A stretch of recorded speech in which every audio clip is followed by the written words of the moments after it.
What's up, guys? My name's Hugh Miller, and holy cow, Her Interactive dropped a whole load of information on Midnight in Salem today. I'm a couple hours late. I was at school again. I do notice these things right as they happen, but I just don't have time to make the videos right away. Anyways, holy cow, 2 more screenshots, and we finally have the system requirements for both Windows and Mac. Also, a whole plethora of new game features. We're going to go over all this in the video, starting with these screenshots. So we've got, they're both of the graveyard, just from different angles, I guess.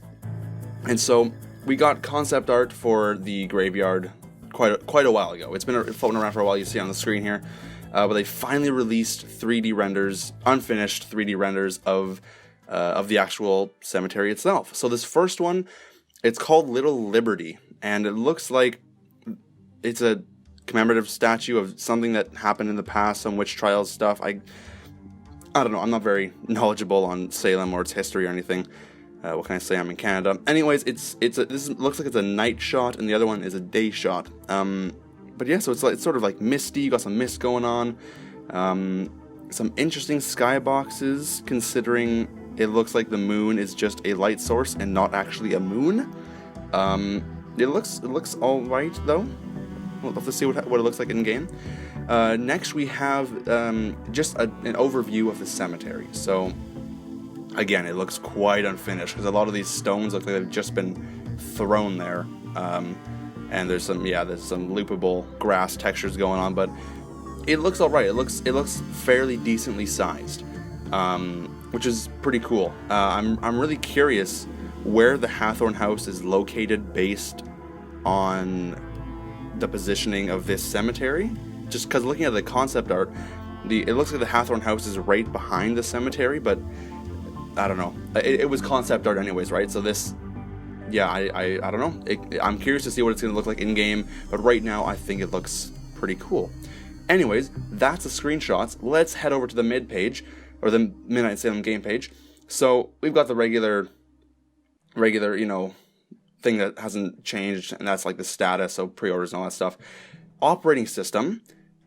If you have any operating system before Windows 7 or before 10.11 El Capitan, you're out of luck. You most likely cannot run this game.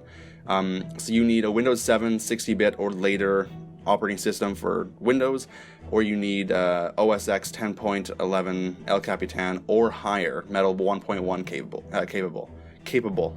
I'm incapable of saying capable. I'm not a Mac user, so I don't really know any stuff about that, but I know with Windows 7's pretty old, so the fact that they're still running on Windows 7, it's pretty good. The Windows minimum system requirements have been bumped up significantly. So you now need an Intel Core i3 3.00 GHz or AMD equivalent processor, which is it's a pretty low-end processor, so you should be able to run it no matter what. But it's still up there. It's an i3, so yeah. Memory, you're gonna need 4 gigabytes of memory. 4 gigabytes is a lot. Before, I don't even know if it was a gigabyte. Now we need 4. I've got 12 in mine. But yeah, you need an absolute minimum of 4 gigabytes of memory. Let's go with both Windows and Mac. So far, the settings or the minimum requirements are the exact same. So i3 3.0 and 4 gigabytes of RAM. You need absolutely those as the absolute minimum. For the graphics for both Windows and Mac, you need Intel HD 4000, and you also need a minimum of 1 gigabyte of video RAM. I've got, I think, 2 gigabytes in mine.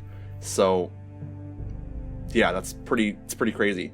Hard drive space, 8 gigabytes of hard drive space. All right. The only reason I'm exaggerating this is because the Sea of Darkness specs were so much lower. I mean, it was 4 years ago when they used a different engine, but still, it's crazy. So you got to have a pretty decent enough computer to run this game. So for those of you guys that don't have a powerful enough computer, might want to look into upgrading. Just saying. Game features. We've got so many new game features. So we've got analyze clues with a new inventory system and examinable 3D objects. So when inventory system, not surprised there. When they say examinable 3D objects, I'm going to show some footage here on from Tomb Raider. I wonder if it's going to be similar to this sort of style of examining 3D objects. I don't know. Learn and uncover the truth about the historical Salem witch trials. There you go. Explore true and expansive 3D environments. So I don't know if that means like WASD movements or if that is just point and click. I don't know what it means yet. Discover and solve the plight of the accused witches. All right. Take a tour of Salem and discern fact from fiction. Ooh. Meet and interact with all 11 characters. Every single character they've announced is going to be a physical in-game character. Sounds all right to me. Solve puzzles embedded into the story. Enjoy thrilling in-game cutscenes. Ooh, we have cutscenes. Cook New England favorite dishes like Johnny Cakes. Oh, we're doing cooking. All right, folks. Explore an ancient cemetery and historic estate. Investigate with updated and modernized controls. There you go. Updated and modernized controls. So my guess, full 3D movement. 360 movement. There you go. That pretty much confirms it. Mix potions and learn about ancient remedies. So we are now playing Harry Potter. Team up with the Hardy Boys? Heck yeah. Solve multiple crimes, including arson. Multiple crimes. Sleuth at amateur or master sleuth. I'm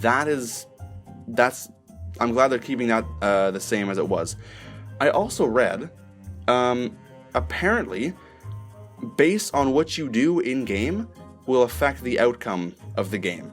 So they're really going all out. Whereas with most of the games before, it was just, you do this, you do this, you do this, boom, end of game. The dossiers had different endings, but this one is going to be it's totally based on how you play. So you're going to have a different ending most likely every time you play based on what you do in-game.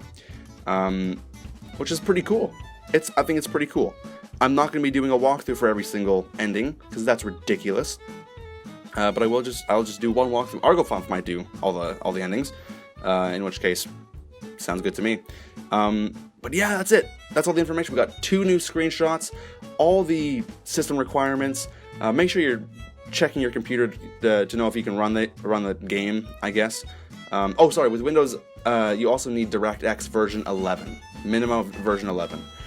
But always say no to DirectX when installing. And then obviously we got all the game features and all that stuff. So this is crazy, dude. On Tuesday, the pre-orders start. Tuesday, that's next week. Next week, pre-orders start. We are finally at the point of this game coming out. I can't believe it. I can't believe it. Thank you all for watching. I hope you guys enjoyed this plethora of information. I like that word, plethora. It's cool. It's like there's just a lot going on. I hope you enjoyed the video. Hope you can manage to sift through all this information and figure out what affects you the most, I guess. And yeah, that's it. Thank you all for watching. Hope you enjoyed it, and I will see you guys in the next video. Hopefully covering the new official trailer. I don't know when it's going to come out. I hope it's soon. I really do. Enjoy the rest of your day, everybody.